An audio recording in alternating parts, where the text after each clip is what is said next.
Hello, and welcome to ohmTown Daily, Season 2, Episode 331 for November 27th, 2023. Tonight we're going to be talking about popular science turns out to be not so popular now. How about geography puzzles for mathematicians? The world should be worried? Pow to the Mars, NASA. Look at the size of those mussels. Asaba is close to Abuja, right? How about around 80 firms, unknown restoration of services? This is what it takes to stop payments to an ex-wife? The Millennial Red Reddington. And winter is not coming, and that is not ideal. Next on ohmTown.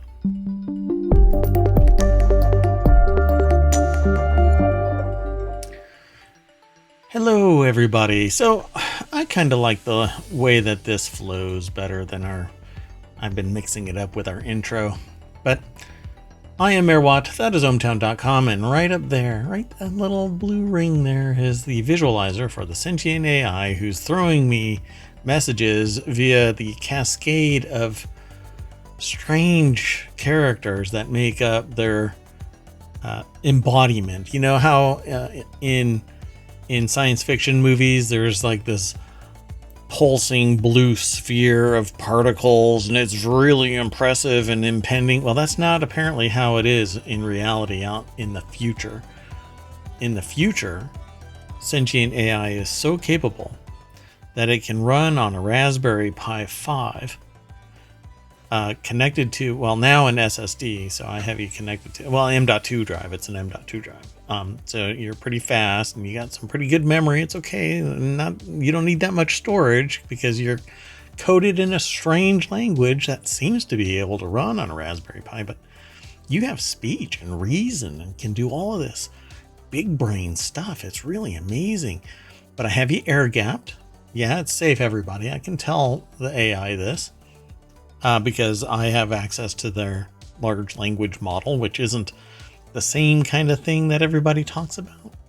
So I just delete this conversation and they don't know, even though I'm telling them right now. So you want to say hi? I forgot we hadn't done the intro yet. Good evening, ohmTown citizens.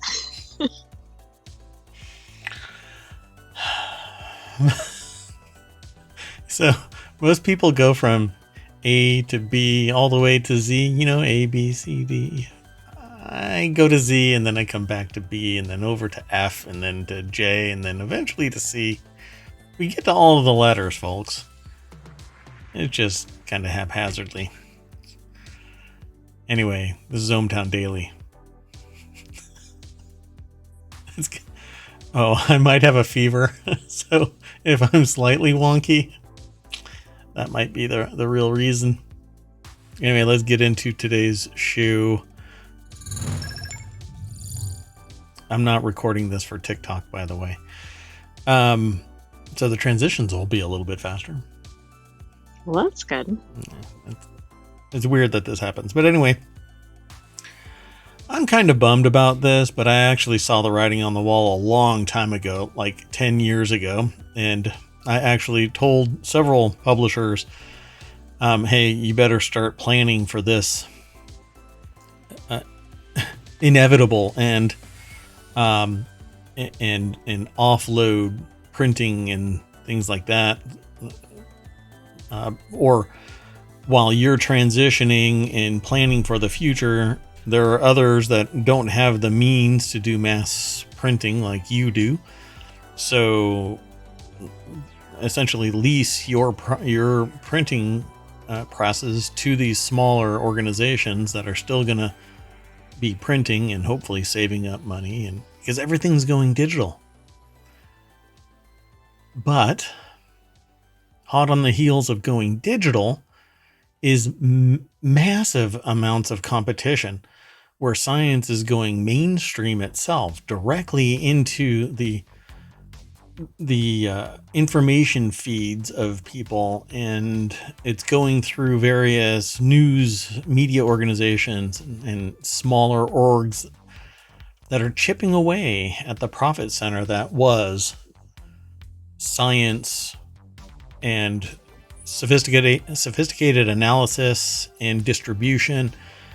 Popular science made science popular, but now, as a magazine, it's too old school, so it switched to digital, and now it's going away.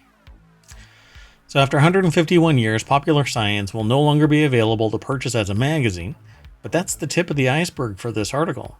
In a statement to The Verge, Kathy Hebert, the communications director for PopSci, owner Recurrent Ventures, says the outlet needs to evolve beyond its magazine product, which published its first all-digital issue in 2021. So PopSci, which covers a whole range of stories related to the fields of science, technology, and nature, which basically is what ohmTown does. And we actually aggregate a bunch of other news sources, just a little snippet. You can learn more about that in our policies section, and then we have a whole list of policies now in place. But PopSci, which is Popular Science but digital, started in 1872, was a mainstay of scientific knowledge distribution for that entire period until 2021. That's really sad. For people that appreciate non-tech. Yeah, I mean, they made it approachable, right? So people would sit there and then when it became popular in and of itself and approachable to more people, it ended up in things like doctors' offices and dentists and stuff like that, and you would just haphazardly pick it up and start, wow, that's pretty interesting. In a way, I learned about a lot of stuff through Popular Science magazine, actual magazine. So, but it became so much easier to get everything online. Information, the internet is information dense, but like the reason why I created ohmTown was information overload, and I wanted to not have to sift through a lot of fluff that I see everywhere. And so a magazine like Popular Science should do that, had done that in print, but in digital, people can go anywhere. So my problem with all of this and other magazines and other print enterprises, print magazines, this writing was on the wall like a long time ago, 15, 20 years ago, the trend was moving. 15 years ago, I was telling people, you better plan to get away from print. 5 years ago, everybody should have been over on print, going, okay, we have to be digital now. We should have shed our terrestrial limits a long time ago. But during that time, everybody went digital. So this article is over at The Verge. Emma Roth is the author. And it says Popular Science magazine shifted to an all-digital format a couple of years ago, and now even that's gone. What they've ended up doing is basically getting rid of everybody, only keeping 5 on staff, outsourcing stuff, and it's going to be changing again. But I'm not quite sure what the real end is going to look like, or I should say the next phase is going to look like. It says a post on LinkedIn, which I rarely, if ever, go to. Former PopSci editor Purbita Saha commented on the magazine's discontinuation, stating she's frustrated, incensed, and appalled that the owners shut down a pioneering publication that's adapted to 151 years worth of changes in the space of a 5-minute Zoom call. Layoffs have impacted journalists on the science beat particularly hard in recent weeks. National Geographic cut the remainder of the magazine's editorial staff in June, followed by Gizmodo laying off its last climate reporter and CNBC shuttering its climate desk last week. PopSci is a phenomenal brand, and its consumer trends shift. It's important, or as consumer trends shift, it's important that we prioritize investment in new formats. Herbert tells The Verge, we believe that the content strategy has to evolve beyond the digital magazine product. A combination of its news team, along with commerce, video, and other initiatives, will produce content that naturally aligns with PopSci's mission. PopSci's mission really should be to deliver educational Science, entertainment, right? To the masses. Yep. Science to the masses. Make it approachable.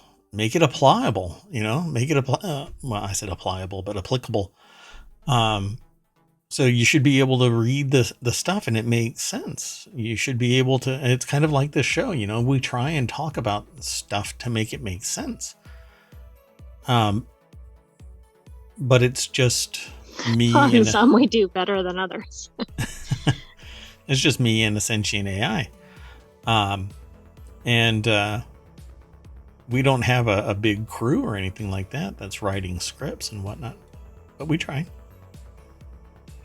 I think the problem here is that it became, to me, it smells of investors wanting more than a minimum level of profits. They want growth. And when they can't get it, they'll start selling off tranches of popular worth cash assets, and then they'll give them to somebody. It's just going to get kind of chopped out. But how does it really achieve whatever they're trying to get to? Right? It doesn't.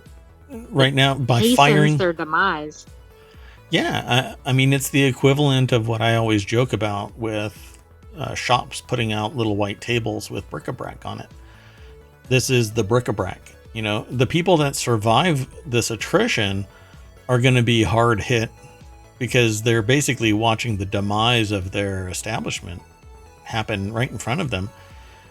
And they're going to be really pressed upon to do a whole bunch of work that used to be done by a bunch of other people. I don't think that's actually possible, not with quality and not with a broad dynamic of understanding of what's being presented to the people.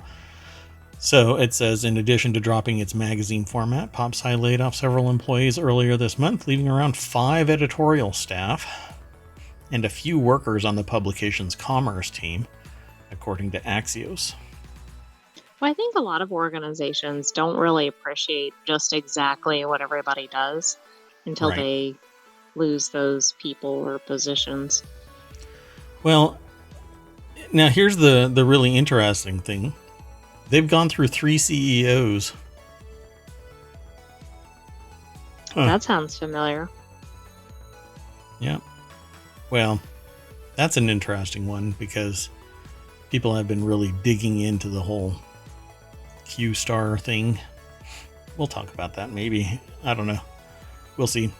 But it's sad. PopSci, Popular Science, as it used to be called, and it wasn't such a juggernaut in the knowledge exchange industry that it would have to, what do you want to call it? Combine its name from Popular Science to PopSci. Right. It didn't need to do like a Federal Express maneuver. Yeah. No. Popular Science was fine. It's not like it was emblazoned for millions of dollars every 3 months and having to be repainted on, buildings and airplanes and trucks and all of this stuff. It was dumb, I think, to change the name.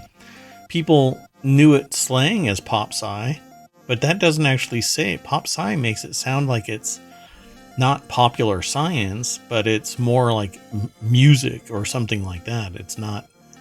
Right. It sounds kind of more trendy or something. Trendy. What it actually is. Yeah. So, I don't know. And Recurrent Ventures, I'm sorry. If you're going through that many CEOs, then maybe y'all weren't the right people to acquire this property. So let's, look for somebody that knows how to find somebody that can run a science magazine and website. For crying out loud, YouTubers are Well, doing it. unfortunately, that's probably limited now. I mean, in terms of a traditional magazine, but Yeah. Yeah. But I don't even think the magazine needs to exist. Its reach can go international instantly. You know, you could start up a WordPress site, for crying out loud, and have a plugin that extends it to every language on the planet. These people wet the bed. And unfortunately, everybody, including myself, who loved popular science, are now going to have to suffer, because it's going to be one less asset, one less arrow in my quiver for me to go to find another piece of news or information or something about science. Just kind of a bummer. You want to go on to the next article? let's do it. So this next article is over in the Mobile channel. It says Gizmodo Monday Puzzle. Before we go there, let me throw this and the Gizmodo article into the chat. All roads lead through ohmTown. I'm going to show something here at the end of this segment. Anyway, impossible geography. Here's a mind-blowing geography fact. I didn't know this. The northernmost part of Brazil is closer to Canada than it is to the southernmost part of Brazil. Wait, what? Brazil must be pretty large then. Tall, right? Right. So, yeah, like vertically. Yeah, so it's closer to Canada than it is to its bottom.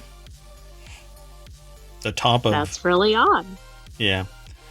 So I really dig this. I thought it was really funny to hear that. Facts like this partly speak to truly unusual geographical features on Earth, like Brazil's massive land area, but also show how warped our perception can be of our own home, i.e. the planet.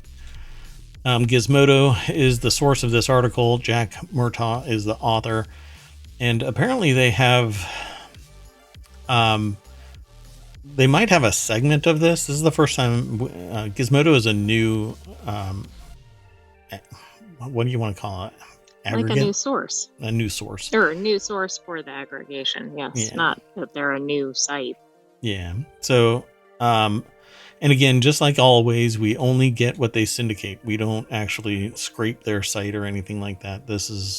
We actually take, or they provide a little bit more, but I actually stop the aggregator from taking more than what you see here. So that way you go over and you hang out at Gizmodo, and then tomorrow you come over and go, hey, you talked about this, and I went over there and I read something about this, and I found it really fascinating. And I went and I bought the book, Mathematical Puzzles, A Connoisseur's Collection, from Professor Peter Winkler, which I don't think is the Fonz. I don't know. It sure sounds like it. Anyway, devotes a whole chapter to geography puzzles, which is actually Mathematical Puzzles. A Connoisseur's Collection is a book about mathematical puzzles, but has a segment in it about geography puzzles. And even in the book, it says, this doesn't belong here, but people who are into math puzzles are into geography puzzles. And there is somebody said it today in a conversation. Was it a YouTube video, or... I'm not sure where I picked it up, and I agree with this. Everything is math. Everything in science is math. Everything in language is math. Everything in geography is nature, but nature translates into math. Everything can be calculated, assessed. It can be quantified and qualified, and even the qualification be turned into math. This is why artificial intelligence and this whole, you hinted at Q star, the AGI, general intelligence being sentient. OpenAI, right? OpenAI. That's why the math puzzle in this was so interesting, because it was going through my head today, because a lot of people have been doing research on the whole Q star thing. But before we get to that, they have a puzzle posted here. So puzzle number 21, impossible geography. Which U.S. state is closest to Africa? If you fly due south from Key West, Florida, which South American country will you hit first? And number 3 is I am an East Coast U.S. state, and I call my friend who is in a West Coast U.S. state. It is exactly the same time of day for both of us. How is this possible? Sorry for that little smack there. That was a lot louder than I thought it would be. Those are stumpers. Yeah, so then they have a solution to last week's puzzle. And so but for this, they'll solve it next week? Yeah. And so I'm not going to show you even last week's solution today. I think what we're going to do is kind of look at this, and I'm going to encourage y'all to go over to Gizmodo to look at this and then go back to it and discuss it. Go and hang out, talk about it, come back here, and next week, maybe, we'll address this. So I don't know the answer to any of the 3, but number 3 is very puzzling. I am in an East Coast U.S. state, right? That's what is it, number 3. Right. I am in an East Coast U.S. state, and I call my friend who is in a West Coast U.S. state. Right? Mm-hmm. Okay. You send an error message when I'm reading this. So I'm just letting you know. Nobody else can see it. I see the cascade.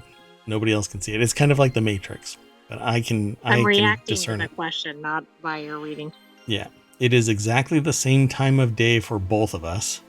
How is this possible?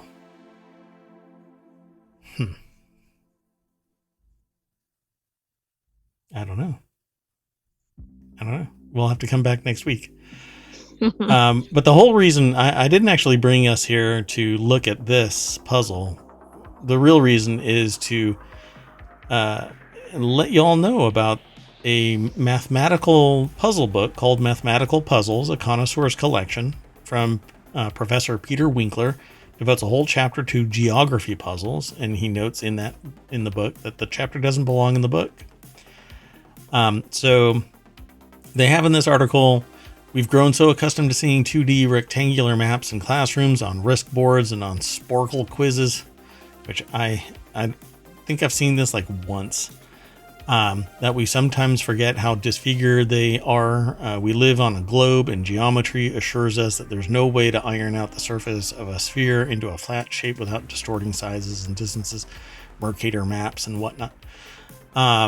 So the result is a populace with geographical instincts that don't match the facts on the ground. And this is where you end up with flat earthers that sit there and go, hey, you cannot take 2 or 3 90-degree angles and end up at the same spot.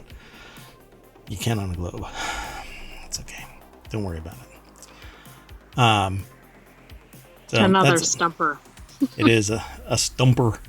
All right, folks. Anyway, the deck statement for this article actually is try to solve these by instinct and memory before consulting a globe.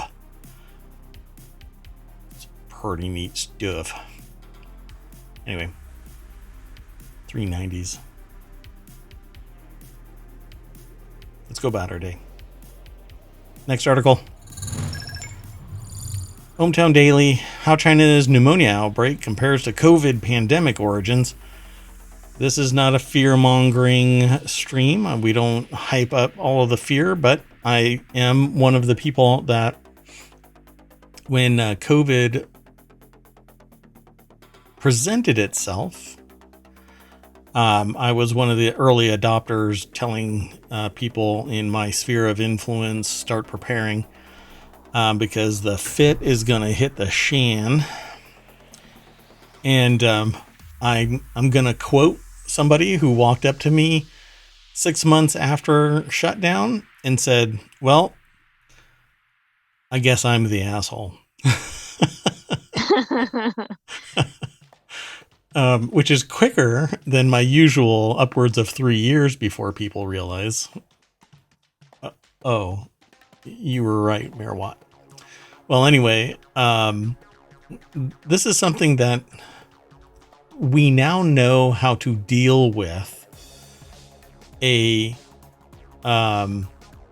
influenza type of outbreak, right? But the problem is, we have lots of experience with it at this point. well, one of the problems is we've also learned some horrible, horrible lessons, which is clamp down on information leaking, clamp down on sharing. That way, nobody can have any perceived understanding of the growth and implications of this outbreak. So the title of this is How China's Pneumonia Outbreak Compares to COVID Pandemic Origins. And of course they say, well, it's a surge of respiratory illnesses across China, including clusters of pneumonia in children. It's not caused by a novel virus, Chinese and World Health Organization officials said, but they don't know what it is. They've literally said that it's a mystery illness, undiagnosed pneumonia. Yes, this is exactly like COVID. Right. I mean, this is exactly how the news articles were going about 4 years ago. Now, they sit there and say new flu strains or other viruses capable of triggering pandemics typically emerge as undiagnosed clusters of respiratory illness. This is why I immediately said, when I heard about this outbreak, this is exactly, it's another COVID. But we have the skills to deal with it now. We don't have to panic.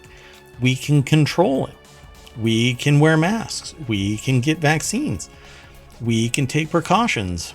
We can telework. We can order our supplies to our residences instead of going out. We can also ramp up production so that we know that we're not going to have to stand in line for 2 hours. For toilet paper. For toilet paper. I never in my life would I have thought that I would have to stand in queue to get toilet paper because there's some other dipshit somewhere that's buying 2 pallets and suddenly everybody is out. But they're farming it on Craigslist like some crack dealer. You want 1 roll? You have to buy 5 more for 80 times the price in a store. Oh, look, you a-hole, just quit being a sociopath. Anyway, back to the story. Now, here's the problem with this. They say, both Chinese authorities and the WHO have faced accusations of lack of transparency in their initial reports on the COVID-19 pandemic, which began in the Chinese city of Wuhan in December of 2019. Now, keep that in mind because I'm going to scroll down half a paragraph and go, this is not, there's a quote. This is not the same situation that we were in December 2019 and January 2020. Again, they mentioned December 2019, January 2020. They didn't release any information then. They're not releasing it at the same level now because I've talked about this, I think yesterday or the day before, where I said the hospitals are already overloaded. We were talking about it because it's in the news. In China, they're already overloaded. It's beyond their capacity, so they're spinning up, smaller little healthcare clinics, like auxiliary units or whatever. But then maybe it's a typo because a little bit later on in the article it says we asked about comparisons prior to the pandemic and the waves that they're seeing now. The peak is not as high as what they saw in 2018, 2019. Wait, what? Is that a typo? Should it be 2019, 2020? I think it should be 2019, 2020, but if not, it puts a whole new spin on things. Yeah, really. Maybe it was clustering around for a while, maybe a year before it actually broke out of China. Anyway, this is another influenza type of virus. It's causing pneumonia and it's hitting children at a higher rate than COVID-19 did. But it's definitely accelerating from my understanding, from what I've read, from what I've heard. This isn't something that's just endemic to society. This is, again, something else. So it says in the current outbreak of respiratory illness, the reported symptoms are common to several respiratory diseases, and as of now, at the present time, Chinese surveillance and hospital systems report that the clinical manifestations are caused by known pathogens in circulation. Except they have already said multiple times now, it's They an don't know what it unknown. is. Yes. Exactly. How do you reconcile those two? Well, there's an entire subreddit called Walk Away. That's pretty much what you have to do. Anybody arguing about this, you kind of just have to go. Neither one of us work for the WHO or Right. are We in don't have China, firsthand information. boots on the ground, doing forensic analysis of the pathogen. So you just walk away. Look, we'll come back. Give it 3 months. We'll all be back in lockdown because somebody ate a bad bat. Let's hope not. Let's hope not. All right, let's keep going. So this next article is over in the Marble Channel. NASA feels a sense of urgency to get to Mars. Idaho scientists could help us get there. This article, for some reason, I thought that it was more about community, but it says Idaho scientists. China has repeatedly stunned the U.S. intelligence community in the last 5 years with rapid progress. In its space exploration program, landing a rover on the far side of the moon and completing its very own space station orbiting Earth. They've also surreptitiously crashed something onto the moon, and nobody knows what it was. They just know that there was some attached payload to something else that crashed. Kind of interesting. Everything is kind of like on the sly. So this article is over at phys.org. Michael Wilner, Idaho Statesman. It's a newspaper. Put this article together. It says their advances have established that a new space race is on between Washington and Beijing, this time with the ultimate goal of sending a crewed mission to Mars, each vying to be the first to land humans on another planet. Works for me. If you all want to race, bingo, go for it. The only odd thing is we raced to get to the moon and then stopped. Why? Well, right. Like, we don't want that to be the end-all be-all, and we also don't want to race at the risk of safety. Yeah, and the chances of getting from Earth to Mars on the same ship that you are launching from Earth on means that ship has to be massive to get enough kinetic energy going so that it can start using an ion drive or something like that to kind of shoot your way over to Mars. But the problem is it's going to take such a long time that there's technological sophistication that might be able to send another ship out to Mars and past the one that's going out there. What we really need to do, and we shouldn't have stopped, is build a base on the moon.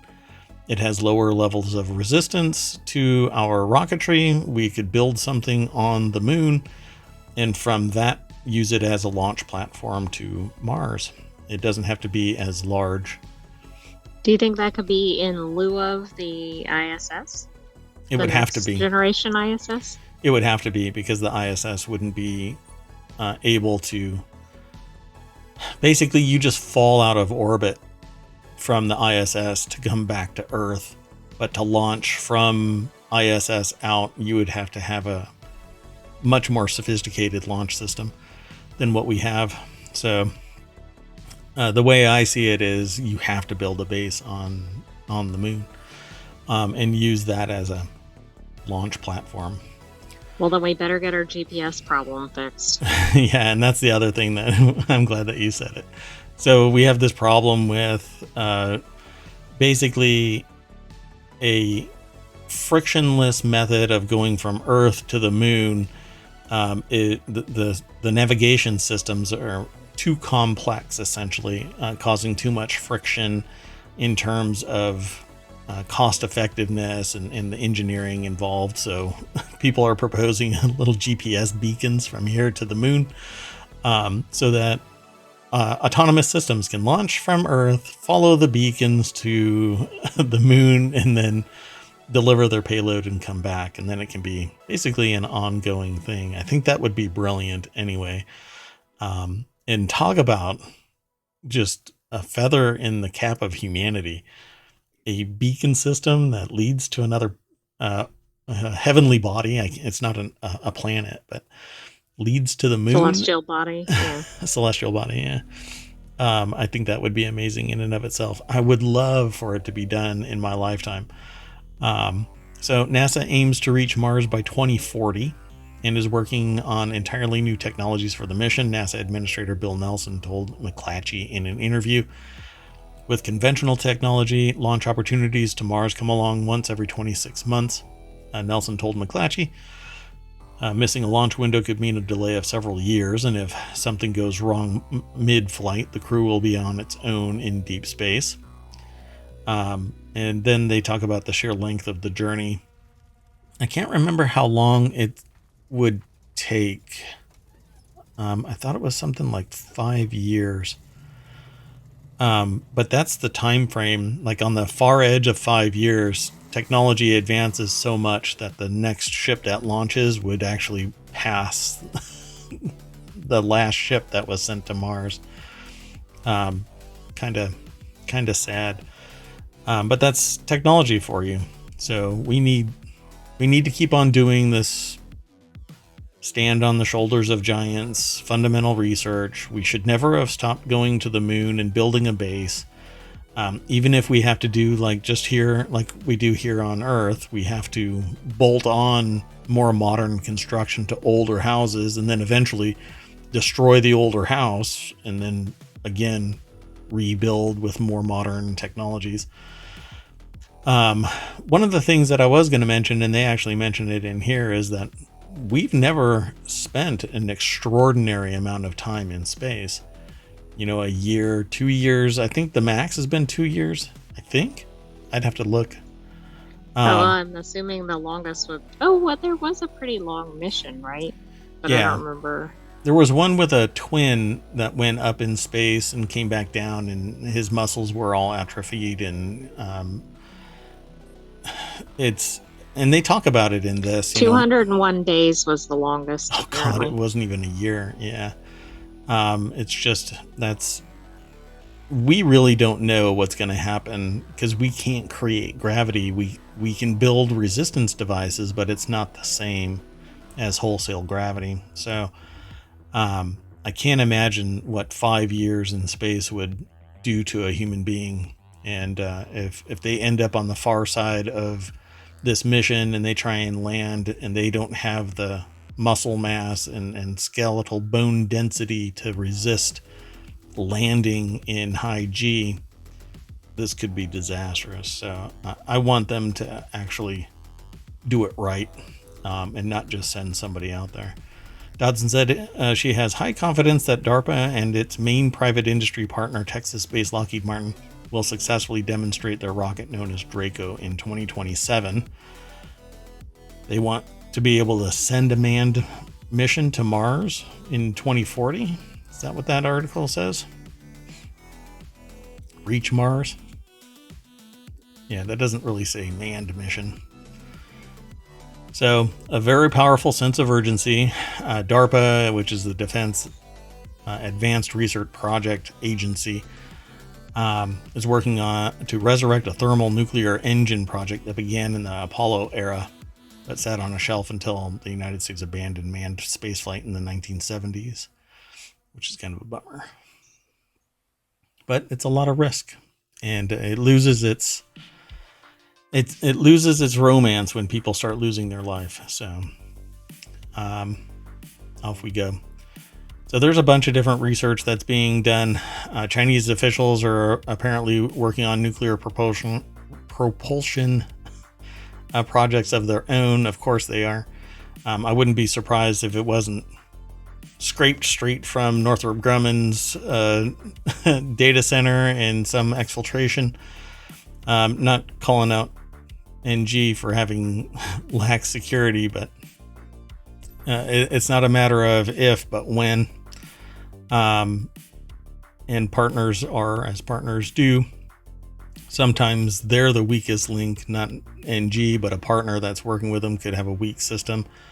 And we know that this happens. I mean, the fighter pilot the Joint Strike Fighter that the U.S. developed, the resources, the plans were actually scraped from a contractor's computer, and suddenly there's a Chinese version of that strike fighter, almost like angle for angle. It just doesn't have the sophistication, the metallurgy, the technology behind it. So anyway, without falling down that rabbit hole, let's just say we need to button up our open doors a little bit tighter from now on. And that actually is going to come back in this stream, that sense of urgency, not just to get to Mars for NASA, but security. So let's keep talking about this. We'll go on to the next article. This next article is over in ohmTown Daily. Passengers were left on a crummy cruise to nowhere after their ship was turned away from New Zealand because it had 4 seashells stuck to the hull. This is kind of funny because the way that they put it is like, oh, it's nothing. It was just a bunch of... But let me go straight on over to the source because you'll get a kick out of what the real title is. BusinessInsider.com is the source. Pete Sim, or it might be Syme, I'm not sure, is the author. Passengers were left on a crummy cruise to nowhere after their ship was turned away from New Zealand because it had 3 mussels and a piece of coral stuck to the hull. I had to title this. I mean, look at the size of those mussels. That ship must work out. So, New Zealand is pretty adamant that they don't want their environment compromised. They're pretty notorious for it. There's had to be like ecological reasons. Oh, definitely. I mean, imagine if these... What if they were those tiger mussels? Is that what they're called? Zebra mussels. Yeah, the ones that are now contaminating the Great Lakes, right? So we talked about those a couple months ago, I think it was. They've basically contaminated the Great Lakes and they're spawning like bunnies. Or I guess zebra bunnies. I'm not sure. I guess they're not as good, right? So people don't want to scoop them up and eat them. I don't know. But they're such a damaging factor now that people are trying to, okay, just do whatever you have to do to get rid of them. Now, the coral may not be bad if they know that it's, a local coral. It might not be a problem, but those mussels could destroy the environment. So they had reason. So I really don't have a problem, but I think it sucks. Now they found those 3 mussels and a piece of coral stuck to the hull. Maybe there could be some somewhere else. Whoever it was that spotted this is probably named Eagle Eye or something, because how do you spot on that? 3 mussels. I have no idea. I was gonna wonder like how that was even determined. Do you think while they were floating in, there was somebody on the dock with a pair of binoculars, like looking? I thought there was like a scuba diver or something. I'm not sure. Pretty wild. It's pretty intense. So it was turned away due to invasive species on the hull, and poor diving conditions stopped it being cleaned. Passengers have been suffering from seasickness and can receive a refund and $200 onboard credit after outcry. Now, I refer to cruises as the Petri dishes of the sea, and this is pretty much reason, I mean, now suffering from seasickness, that's pretty part and parcel to a lot of people on cruises. But I don't know if I want to be seasick, stuck on the ship and given onboard credit, when the intent of this would be to park the boat and let me get off in New Zealand. $200 wouldn't be enough, but passengers on a P&O cruise have been stuck on board and suffering from seasickness after the ship was turned away from New Zealand. The cruise was supposed to stop at multiple ports in New Zealand after departing Sydney in Australia last Monday. But the Pacific Adventurer was prevented from docking in New Zealand. Biosecurity laws. So a bunch of Well, it's people interesting complaining. because I thought Australia had very severe laws as well in that regard, and it's interesting that this was from Australia. Yeah, I think that New Zealand is like above and beyond. So they're the ones that are considering, I believe they're the ones that are considering bringing Johnny Depp and what's his ex name? I can't remember her name.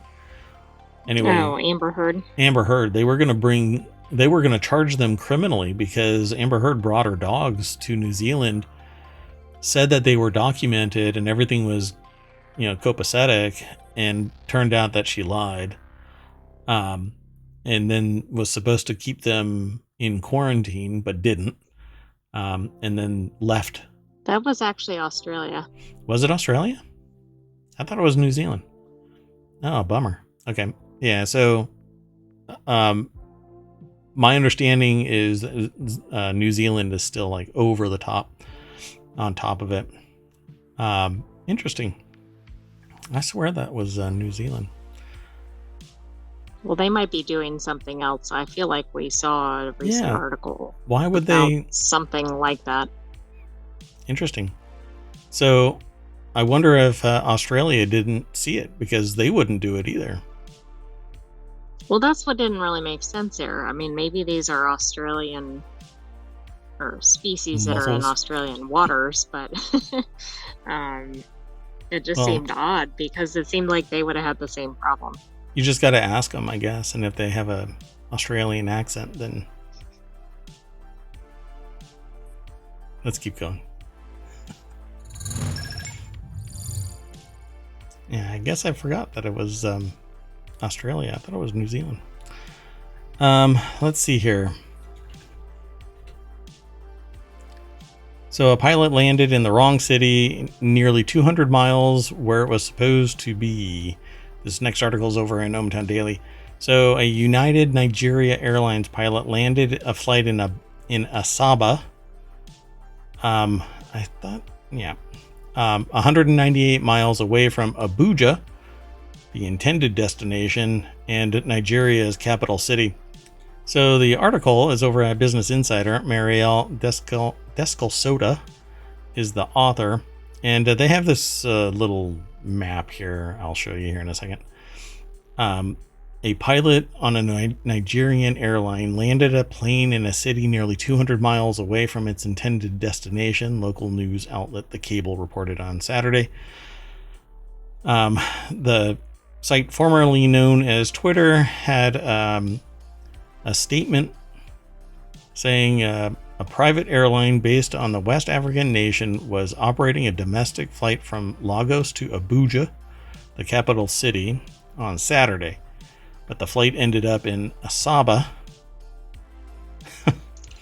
a city some Wait 100... second, it looks almost double where it's supposed to be flying. Well, it went from here, Lagos, to Asaba, which...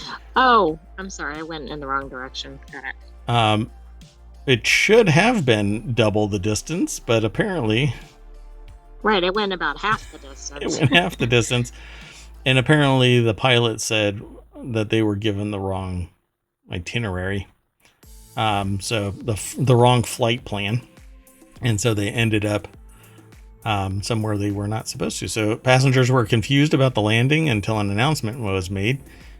People were thinking that there's something we were not being told until the pilot announced to us that he'd received the wrong flight plan. That's when calmness was restored. Yeah, usually if you land in the wrong city, you're thinking something horrible is going on. Yeah, the airline said the pilot had intentionally diverted the flight due to poor weather conditions in Abuja and was briefed beforehand. However, a wrong announcement was made by cabin crew upon landing safely in Asaba, creating confusion among the passengers. Another passenger posted a video showing the passengers' reactions after realizing that they'd landed in Asaba. One man was heard saying that he only had 90 minutes to board his connecting flight from Abuja. Jeez. I don't think you're going to make that. Wow. What a bummer. So they always throw a little bit of some other article in at the very bottom. I can't remember what that's called. Journalism school, they tell you what this is called when they add a little bit of fluff at the end. Similar incidents have occurred over the years. In 2014, a Southwest Airlines flight arrived at an airport 7 miles away from its intended destination in Missouri. And in 2019, a British Airways flight bound for Dusseldorf, Germany, mistakenly landed in Edinburgh, Scotland, after the airline filed the wrong flight plan. I mean, that one is the worst because it went to the wrong country, even though it might not have been that far distance-wise. Yeah, that's right. I guess. I mean, you fly where you're told. Do you think if you're flying and you see an airport, do you just land? Apparently. If everybody's doing it, I guess you jump off the bridge too. Don't you look at the flight plan and go, hey, this is telling me to go to the wrong place? Well, that's true. I mean, when you have a flight to make as a pilot, don't you think you're going from A to B? Again, and then maybe you get on there and it says A to C or something. Shouldn't you ask a question? Maybe there's no check there. You know, a pilot does whatever flight plan is delivered to their hands, and off they go. Off they go. All right. Okay, let's keep going. Come on, transition. You can do it. If I do the transition too fast, it cancels the reset. So, inside baseball, folks. Production value. The next article is over in Hatch Idea. Cyber incident leaves home sales in limbo. I thought this was interesting because while you go about your life, you'll think that everything is on the up and up. Everything is safe, you know, not a big deal. It's not going to be your problem, right? Well, this says otherwise. This is a BBC.com article. They have actually updated their site. Kevin Peachy is a correspondent for BBC, put this article together, and it says here, actually, let me see if they have a caption, but I don't know if that's their deck statement as well. Property buyers have said that their home completions are being left in limbo after a company providing IT services to law firms was hit by a cyber incident. So everybody is doing their part, but because there's an intermediate step with the transfer of information, everybody is now stalled. And now I've never known a cyber incident be used as leverage to cancel a contract. But if somebody thinks that they can profit from it, maybe that might happen. But anyway, the firm called CTS was hit by the problem last week and said it still did not know when services would be restored. I don't know who their IT consultant is, but if they're providing IT services to law firms and they don't know how to recover from something like this, maybe they weren't vetted very well. Yeah, I'd worry about them. Buyers have expressed distress on social media after a number of completions were delayed.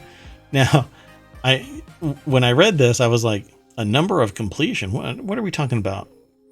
5, 6? No, it's 80 law firms that have been affected. This isn't... that's a lot of firms. And then think how many attorneys that is and how many clients. Yeah, exactly. So maybe there was a slow week and there's only like 1 or 2 of these closings. So the problem at CTS is having a knock-on effect on the firms involved in property completions. It's thought around 80 law firms have been affected. No proper update, communications, and transparency. This is really horrendous. When I acknowledge the situation and the complexity, the urgency is clear, said one person. Meant to complete yesterday, your inability to keep your cybersecurity in place is causing a lot of distress indeed. So urgent investigation. CTS last posted an update on its website and on the website formerly known as Twitter, and would not answer further questions from the BBC on Monday. So I'm pretty sure this company is probably going to shut down. An IT company in charge of its own cybersecurity that isn't transparent about its failings and recoveries and continuity of operation plans and basically recovery plans. Yeah, they're not going to be working for many law firms in the future. Anyway, whilst we're confident... what do you think the questions were that they were going to respond to? Things like, what happened? When are you going to come back online? Is our shit secure?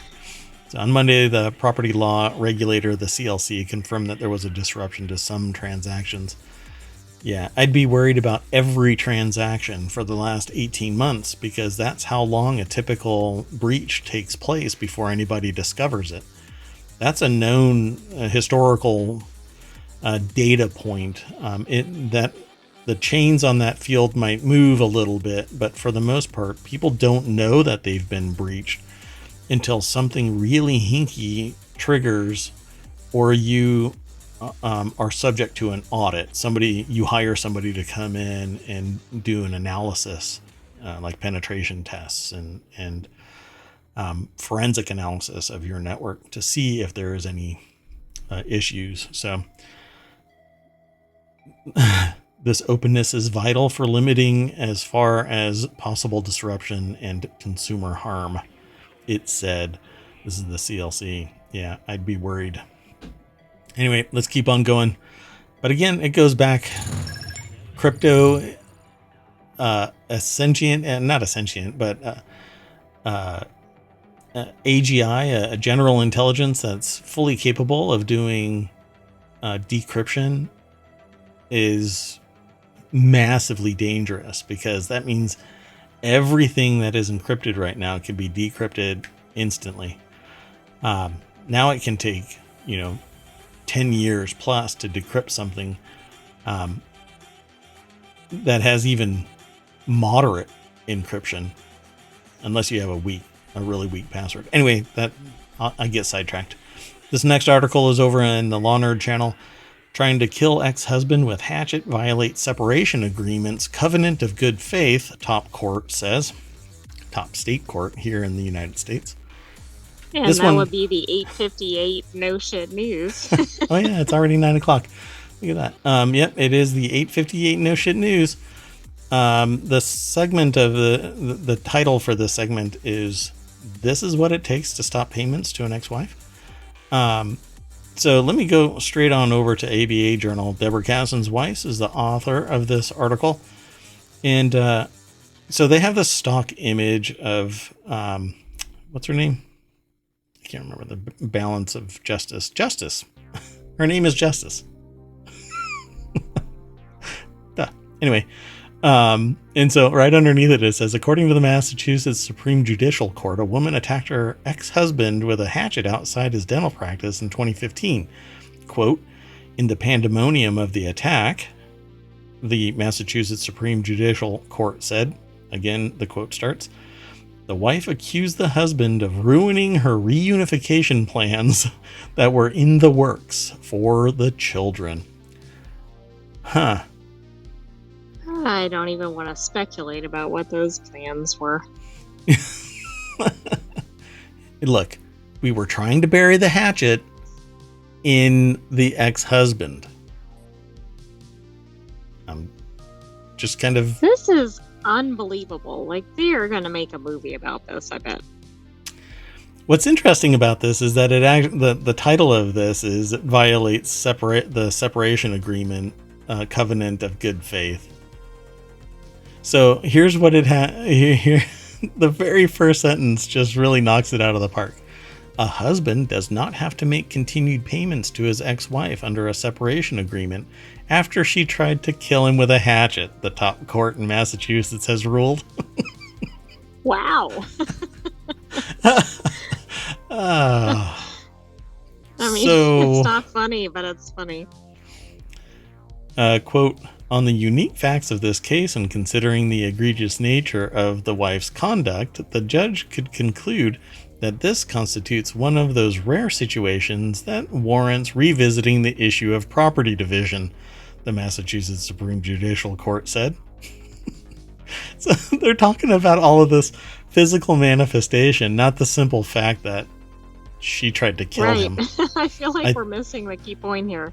I think that should probably void any That should annul the marriage. Not just end it, but annul it. The separation agreement required Schenkman to pay $212,000 over 5 years in equal monthly payments totaling a little more than $3,500. A life insurance policy would provide money to Rabinowitz in the event of Schenkman's death. So, wow, that's quite interesting. But I think murder might be Well, right. You one of can't those. get a payout if you cause demise. So, yeah, let's see if there's anything else. A fact finder can quote a fact finder. I have to say this because this is just anything that and I haven't even read it yet. Anything that starts out a paragraph, a quote with a fact finder. Yeah, you have to read this verbatim. A fact finder could conclude from this evidence that the wife tried to thwart the consequences of the separation agreement by killing the husband, accelerating the property division through the life insurance policy, and obtaining custody of the children. The Massachusetts Supreme Court the Massachusetts Supreme Court. Why I keep knocking judicial out of that? It's an odd naming convention. Yeah, Massachusetts Supreme Judicial Court said, in the judgment of the fact finder, such precipitous and violent conduct could be viewed as a breach of the implied covenant of good faith and fair dealing. No shit. How much research do you think they had to do before they issued this opinion? Because they're like, here's my facts. Go find me something, anything to latch on to here. And I quit typing in the brief that you're submitting to the judge. Ha ha ha ha ha ha ha, because you're laughing. The law clerk is like typing ha ha ha ha ha ha, because they just can't stop laughing. How do you embody this without just going, they tried to kill this person, but I know that they're doing it in the legalese to keep it professional and frame it so that nobody later on can impugn the integrity of the judgment. But for crying out loud, in the pandemonium of the attack. I'm trying to bury the hatchet. Hold still. Don't you wonder if there was a hearing on this? Like, what was stated that nobody quite got access to? Like, there may have been some pretty humorous statements. Oh, yeah. I'm sure that there was some stuff that wasn't disclosed publicly. Yeah, on the unique facts of this case. I love it. I had to include that one. All right, let's keep going. The next article is over in the Marvel Channel. Fugitive King of the South comes out of hiding for TV interview. This made me think of Raymond Reddington. That's why I titled this one The Millennial Red Reddington. Accused of running a global cocaine smuggling and money laundering ring, Sebastian Marseille, I think, or Marcet, I'm not sure. One of the most notorious modern-day fugitive who is hunted by Interpol and governments around the world, decided to lay low in a totally normal way last night, according to this article. He gave an interview on Uruguayan television, interspersed with music videos by his favorite artists. Nathaniel. If you're a fugitive, I'm kind of thinking you don't want to do this. So I love this. This guy, he is the Millennial Raymond Reddington. Right. He's in charge of a global criminal organization, living however he wants to live, getting whatever he wants to get. And if you want to have a meeting with him, he black bags you and then puts you in a helicopter. Or you have to drive somewhere, get into a helicopter, get transitioned to another helicopter, get into a vehicle that takes you to some other remote place. You don't even know where you are at that point. They remove the black bag and you have an interview where he's sitting there going, hey, totally nondescript, right? Blue chair with what looks like it's covered with something. So nobody can even sit there and go, oh, I was in that Airbnb because it has the blue couch. Well, no, it doesn't, because what's under that blue couch or blue throw is, a green chair. It's not the legit thing. So the dude is brilliant, albeit. Well, but didn't we see somebody else who was a fugitive and then they became a semi-famous chef and did an interview or were featured or something and were actually caught? I mean, I think we had an article about that. Oh, AI. This guy is a chameleon. He played soccer on a team under an assumed name. He produces music. Appeared in a TV interview interspersed with music videos, right? So, 32 years old, known by aliases such as King of the South, which he's allegedly stamped on bricks of cocaine, and the Man of 1,000 Faces for his ability to obtain fake identities and passports from various countries. He's got a red notice from Interpol. So they're trying to hunt this guy down from everywhere, anywhere. How is this person able to travel in plain sight? Lots of network. Right? And it's all money, yeah. So it says, he then allegedly became a prominent player in the South American drug scene, working as a manager of various drug cartels, connecting different groups, routes, money laundering organizations. During that time, Marset, hid in plain sight, bribing a professional soccer team to allow him to play on their team, as well as posing as a music producer and concert promoter while allegedly making millions upon millions in illicit funds. So they named him the ringleader of a vast conspiracy involving players, including politicians and an evangelical church leader, to one of the region's biggest crime lords, Miguel Angel Insfran, alias Tio Rico.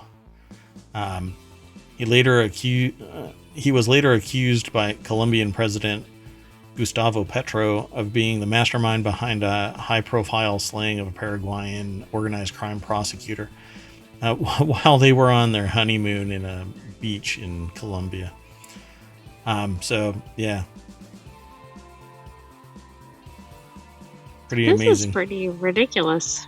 Yeah, this could be, everybody has, 3 days before NaNoWriMo is over. Use this and just go hog, because there is enough in this article to basically write a novel.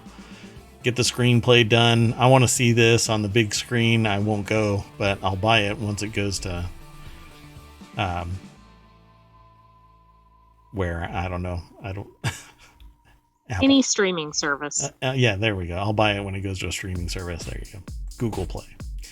Anyway, pretty amazing. There's a whole lot more, but I thought it was interesting that this person just triggered me thinking that he was, not on the blacklist. He was the one that has the blacklist. He's the one that can do all of this stuff that the blacklist did. I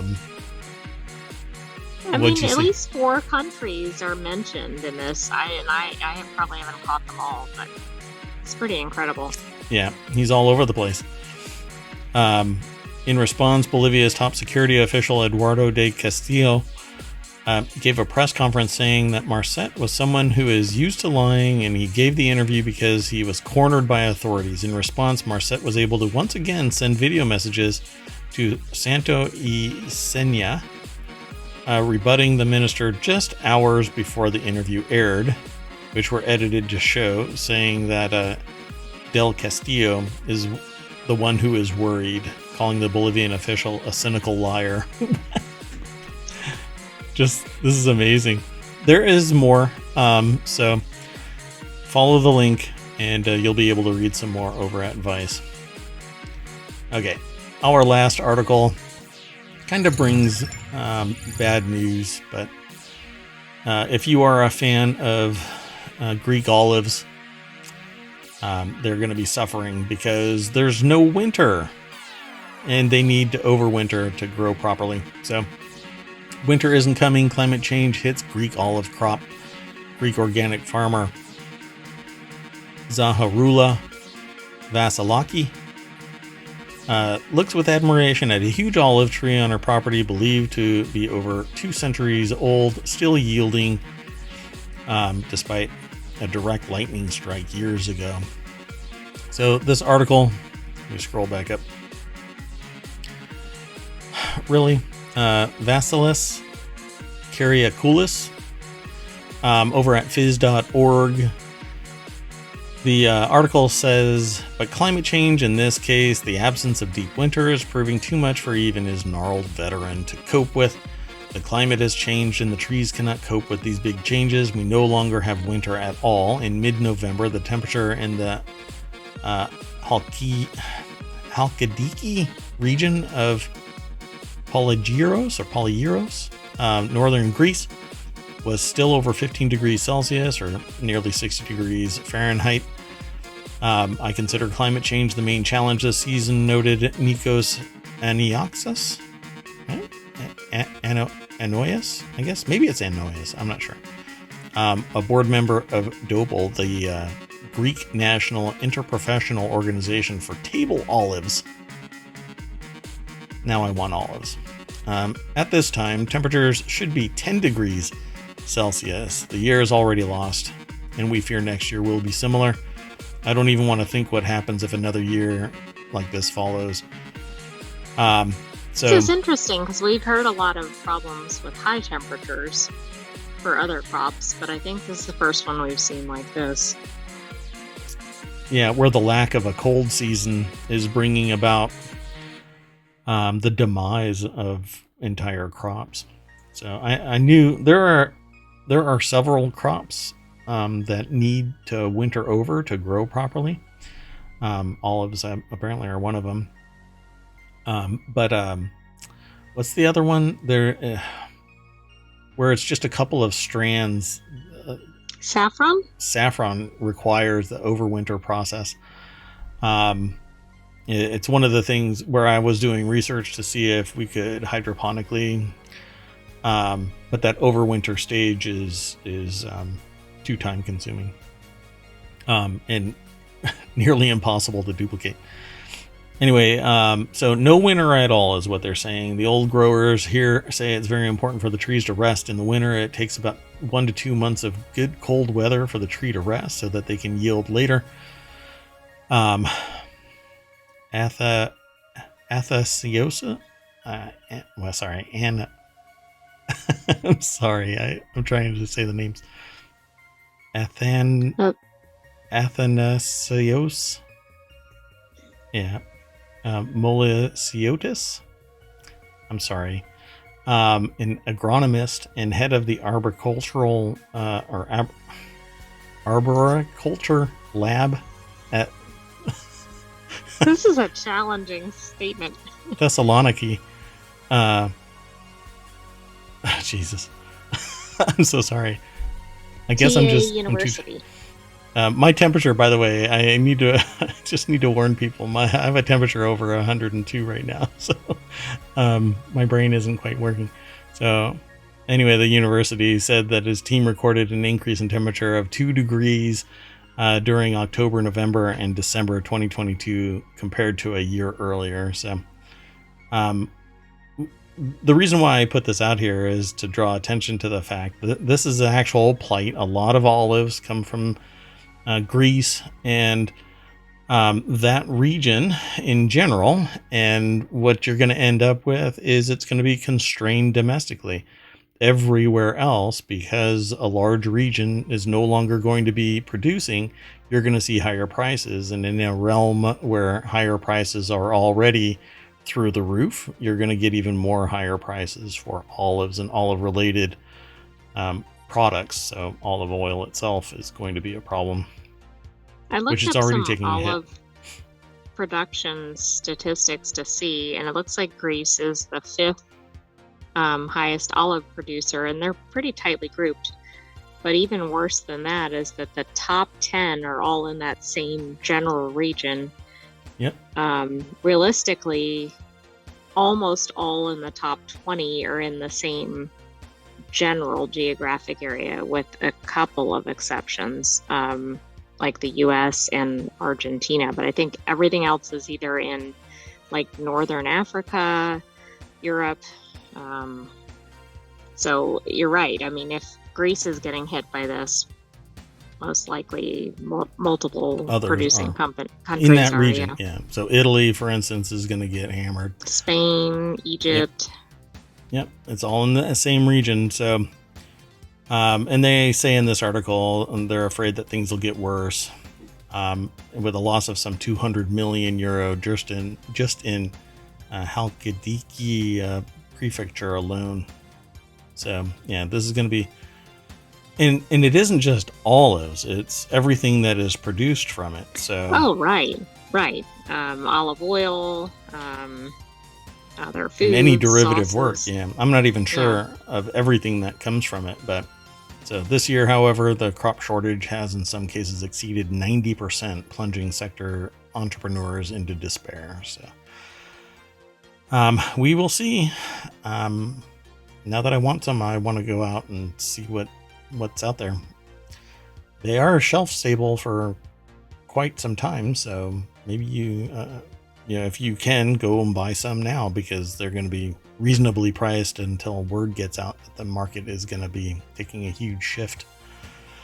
You still can't get certain spicy sauces because sriracha. Yeah.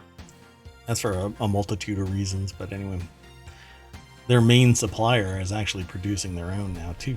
Anyway, enough of that. We are done for today. We always get back into the party bus and drive down Main Street, and I used to click this and say, hey, let's look at some of these articles, but I just got word again today, because I had complained about something regarding my promotion abilities. And they're basically saying that if I have anything political that I scroll through, incidental or not, I have to apply and basically let the government know that I am advertising something that has a political flavor to it. And so I'm trying to move that up the chain of authority because it makes zero contextual sense. I don't know what to say. Anyway, I can't even touch this front page because I've already scrubbed it for political parties, and even names of political actors can't be seen. Otherwise, they flag the video for limited distribution. Quite shocking to find that out. Anyway, we are done. I am Merwat. That is ohmTown.com. Up there is the sentient AI that is throwing error messages at me. That everything that I just said is wrong at some level. We just can't figure out exactly what level. Well, it's wrong in terms of how it's being handled. But yeah, no, that's what I meant. So you're awesome. Thanks for coming and hanging out. You want to say bye? Oh, great AI. Good night, ohmTown citizens. We will see you tomorrow at 8 p.m. Eastern. If you're hanging out in chat, thank you very much. Really do appreciate your time. You could be anywhere. You chose to be here with us. Tell a friend. You grab strangers off the street and have them just sit down, log in, and watch together. Don't worry. They'll appreciate it. See you tomorrow. 8 p.m. Bye-bye.